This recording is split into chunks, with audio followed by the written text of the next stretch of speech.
Hello everyone, I am Zhang Qiyuan, today's lecture teacher. Today we enter the first task of Project 2, Aircraft Weight and Balance, in the Aircraft Construction course.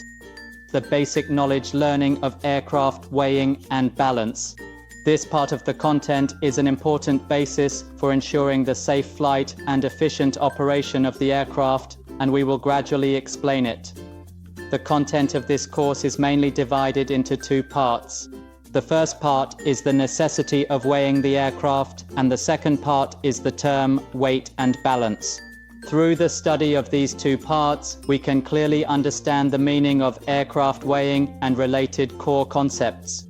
Next, let's learn the first part, necessity of aircraft weighing. Why do planes have to be weighed? Behind this are many reasons, such as flight safety and operational efficiency. Let's look at them one by one. There are two main reasons for weighing and balancing aircraft on. The first is to ensure flight safety. Without a well-balanced aircraft, maneuverability and controllability will deteriorate, which may cause flight difficulties or even be impossible, which may lead to accidents causing damage to the aircraft and injuries. The second is to improve aircraft efficiency. Inappropriate loading will reduce flight efficiency, which is specifically reflected in multiple aspects such as flight ceiling, maneuverability, climb rate, flight speed, and fuel consumption.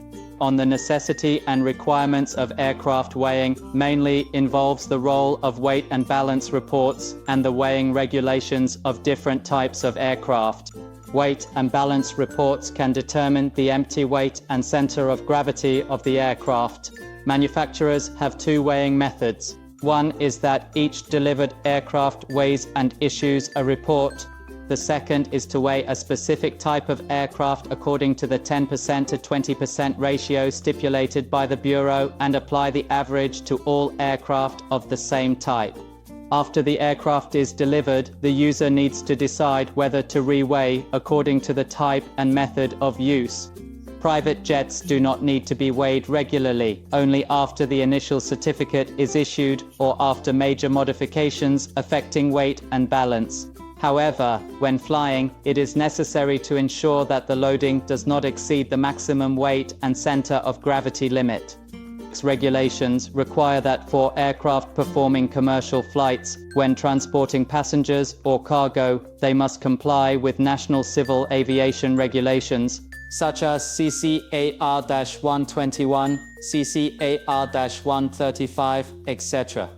And operators must ensure that they are loaded correctly during the flight, not exceeding the approved weight and balance limit.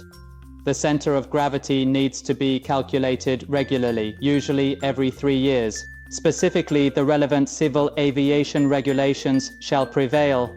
Understands the necessity of weighing an aircraft. Let's learn the second part, the term weight and balance.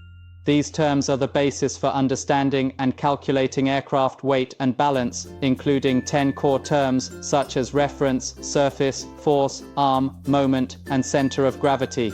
Reference plane. The reference plane is an imaginary vertical plane perpendicular to the longitudinal axis of the aircraft when the aircraft maintains a horizontal flight attitude. All horizontal position measurements are based on it, and manufacturers can choose their own positions and clearly identify them in the aircraft type certificate data sheet. Force arm is the horizontal distance from the datum surface to the required measuring device in inches or meters.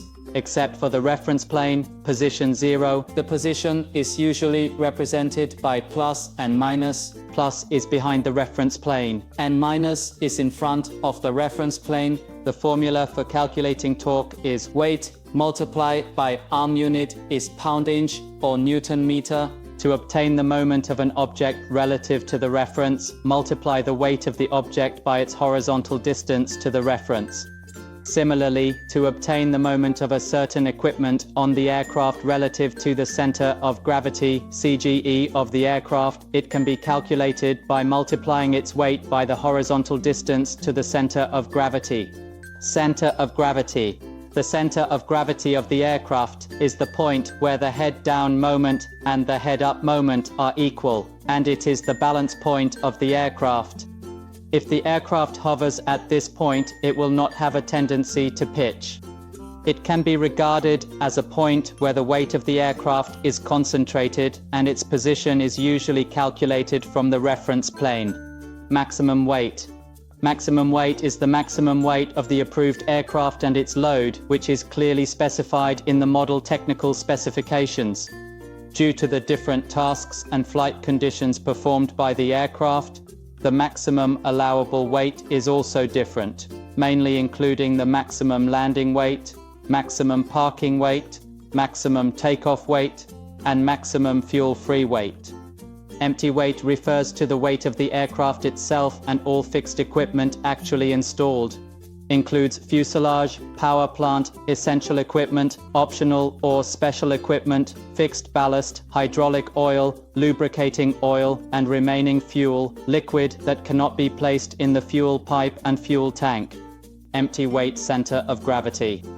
Empty weight center of gravity is the center of gravity of the aircraft under empty weight conditions, and it is the necessary data for weight and balance information. Determining the empty weight center of gravity is one of the important reasons for weighing the aircraft. Calculations, such as pre-flight loading and hazardous state inspection, must be based on the unloaded weight and the unloaded center of gravity. Utility load. Utility load equals maximum allowable weight minus empty weight. It includes the maximum amount of fuel, the weight of passengers, luggage, driver, co-pilot, and all flight attendants. Minimum fuel volume. The minimum fuel volume usually refers to the amount of fuel that can meet the needs of the aircraft to fly in a cruising state for 30 minutes, which is the basic data to ensure that the aircraft has enough fuel to deal with emergencies under certain circumstances. Gross weight is the weight of the auxiliary equipment used when weighing the aircraft. When the aircraft is weighed on a scale, it sometimes needs support, equipment, assistance, and the weight of this auxiliary equipment is gross weight. This is the whole content of the basic knowledge of aircraft weighing and balancing. I hope that everyone can master these knowledge points and lay the foundation for more in-depth study. Thank you all. Now comes the exercise session. Students can press the pause button to think and answer. Let's start now.